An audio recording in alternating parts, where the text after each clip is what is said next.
Welcome to JSBC Magazine, the video magazine of the people and the ministry of the Jimmy Swaggart Bible College. I'm Kevin Burton. And I'm Vanessa Bertrand. On today's edition of JSBC Magazine, we'll be looking at these stories.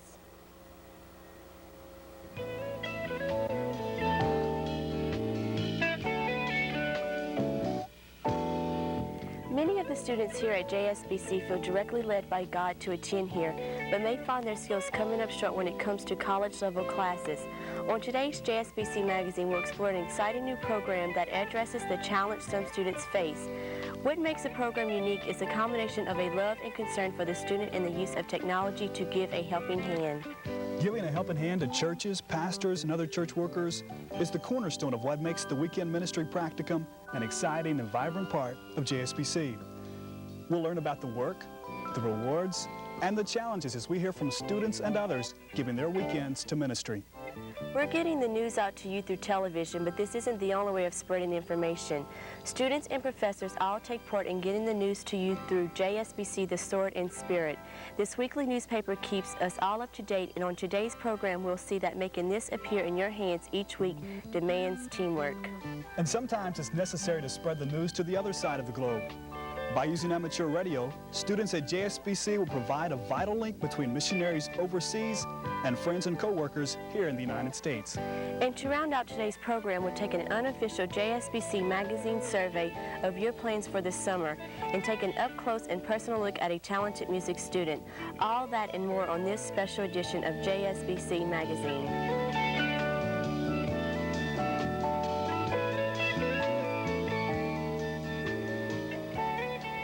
Coming up immediately following JSBC Magazine, you'll see two very special programs produced by media communication students. We'll tell you more later, but make plans to stay with us for the hour. On most college campuses, the weekly or daily newspaper is a force that links the community together.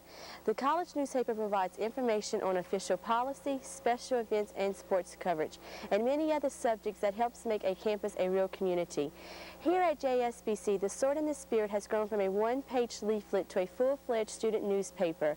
As Kim Calhoun reports, students at JSBC mix journalism's tradition and ethics with biblical standards to produce The Sword and the Spirit. Ever since the invention of the printing press, it has been man's earnest desire to see the people better informed of the news that affects them and their community. Today, there are numerous periodicals and newspapers that have used this method of communication to inform those of the secular and Christian community. The Sword of the Spirit is one such newspaper. It has become the voice of Jimmy Swaggart Bible College since its first publication. The Sword of the Spirit is better known as the sword to those involved in the newspaper practicum. The students not only practice their journalistic talents, they also minister through the written word. There are two levels of ministry there. There's the ministry of the practicum where the students actually learn to be disciplined to get things done. You know, you have deadlines, you learn to be organized, you learn to plan ahead. So there's that side. But there's also the ministry side, because when the stories are being done, say we do a story on the clothes swap, well, then we're providing information for the students that they don't ordinarily have, and they get an interest. Or like we do a profile of a teacher that they don't know.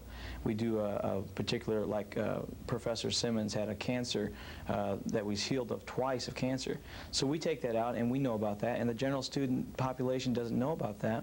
So we'll highlight that, and actually examples that are given of both students that have testimonies, teachers, profiles, basically letting the students know more about the college in a short amount of time, whereas they would have to talk to these people individually.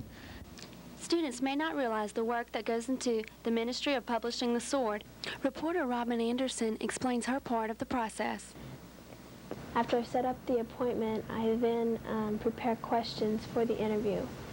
And then after I've already done the interview, I will take my notes that I've written down, and I will review them and go over them, and then I'll think up a lead.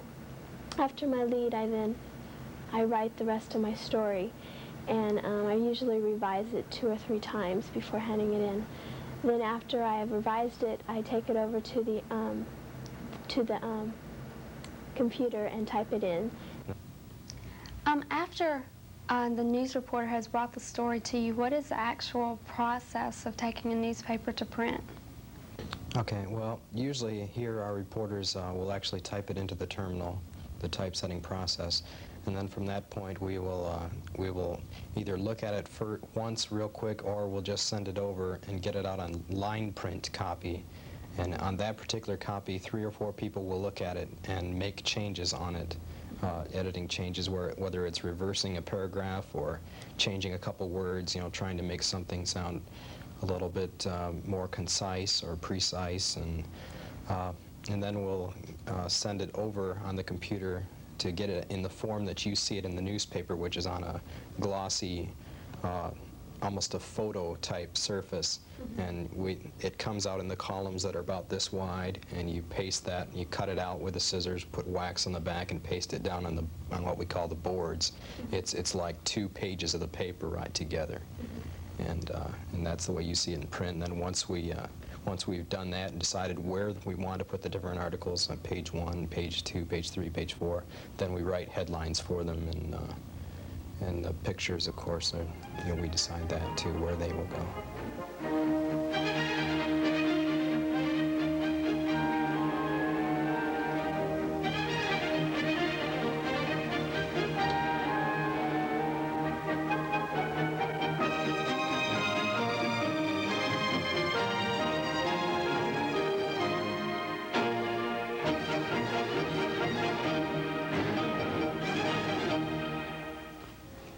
This has been Kim Calhoun reporting for JSBC Magazine. If you enjoy working with the printed word, writing, or meeting interesting people, consider working with the newspaper practicum next semester. For more information, talk with any newspaper staff or contact Brother Breck Spears at 768-3619. Kevin?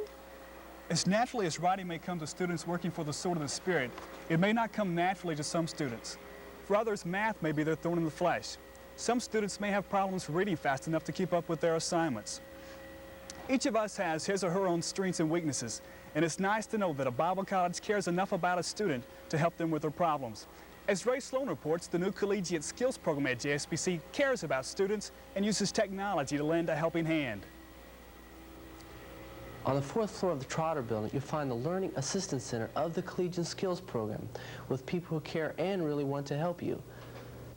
The Collegiate Skills Program is designed to assist those students who are what we consider underprepared for college, so that they can bring themselves up to a level where they can perform well in their classes.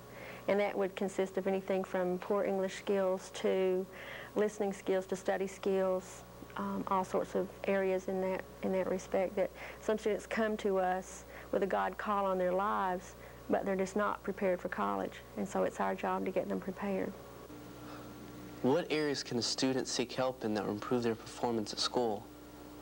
Students can come in here into the Learning Center and work on programs in English, on their grammar skills, everything from what is a noun all the way up through the whole gamut that would take them up through how to do a term paper. Composition skills, how to write a sentence, how to write a paragraph, how to write a theme. We also have programs in vocabulary and spelling and academic study skills, and just how to take good notes, how to listen to a lecture and get the most out of it, how to study for an exam, for instance. And then we also have programs that will teach a student how to type using the computer. If the student already knows how to type, this program will also sharpen his skills and his accuracy. We have speed reading programs in the lab where students can come in and take speeding reading programs for free that normally cost hundreds of dollars. The Evelyn Wood program is here. Students can come in and work with the math lab. We have math programs in here for those students who need help in pre-algebra and logic and those sorts of things. Our newest feature that we're very proud of is that we now have 4 printers and WordPerfect on, I think, 4 of the computers, so that students can come in if they know how to use the WordPerfect, or they can be taught how to use WordPerfect. And it's a word processing system. So if a student's working on a term paper and he wants to come in and do it on a computer, he can use this lab to do that. And we're very excited about that. What type of progression does a student make once he's enrolled in the program? One success story that we are very proud of is one student came into the lab as a self-referral last semester, had made an F on his first English paper. After having worked a few hours in here, His second paper was a grade C, and his third paper was error-free. But that's the extreme. But I think all the students who come in here go out with something that they did not have when they came. The bottom line of the Collegiate Skills Program is that students just spending 1 hour each week can better improve such skills that they'd be lacking in that would hurt them in their classes, such as sentence structure, or even writing, or even just how to write a term paper. I'm working on sentence structures, and I come in here about once a week before test, and it's helped my grade average. Well, it helps on a lot of the test grades if you can't seem to get it in class in the 50 minutes that you have there, or 45 after devotion, that you can go to your computers, and with the help of Mrs. Angles, you can get into it a little more, take your time. If you have an hour, if you have two, whatever you need, you can spend it in there. That's what that's for. Students interested in the Collegiate Skills Program can contact Miss Angles in the Trotter Building, room 414, or talk to their professor for more information. Reporting for JSBC Magazine, I'm Raymond Sloan. The Collegiate Skills Program of JSBC is a free service and is available to any student. You'll need all of your collegiate exams in the next few days as final exams approaches. In case you aren't sure when they are, here's a schedule of the final exams.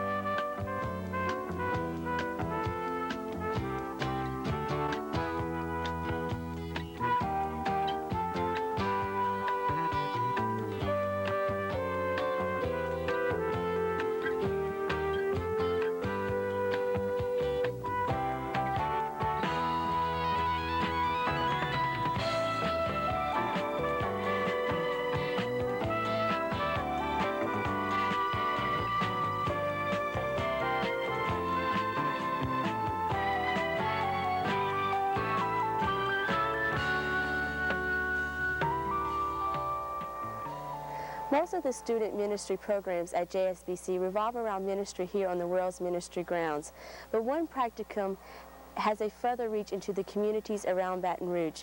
Their burden includes people that they may never see again and helping churches that need their willing helping hand. Eric Jansen reports. Every day, the students in weekend ministry practicum are being prepared through anointed preaching to leave the grounds of JSBC and go to churches throughout Louisiana. Their lives are being shaped by preachers such as David Wilkerson and evangelist Donnie Moore, as well as a host of others. But more than this, the Holy Spirit is shaping them to be effective ministers of the gospel so they can take their God-given abilities and bless others. We asked Paula Ellis to tell us about one of her experiences in weekend ministry. Well, I was in it last semester and this semester, and every weekend we go, we see if there's just one soul that gets saved, it's worth it. But there's always more than we can seem to count up. And I was trying to think of a particular incident a while ago. This last weekend we went, I said, God, there's got to be just one soul, and if I have to knock on every door there to find them. And the last door we went to, there was a 17-year-old boy there that was really interested in what we had to say, and everybody else had been real polite. Everybody in the South is polite, but we're not interested.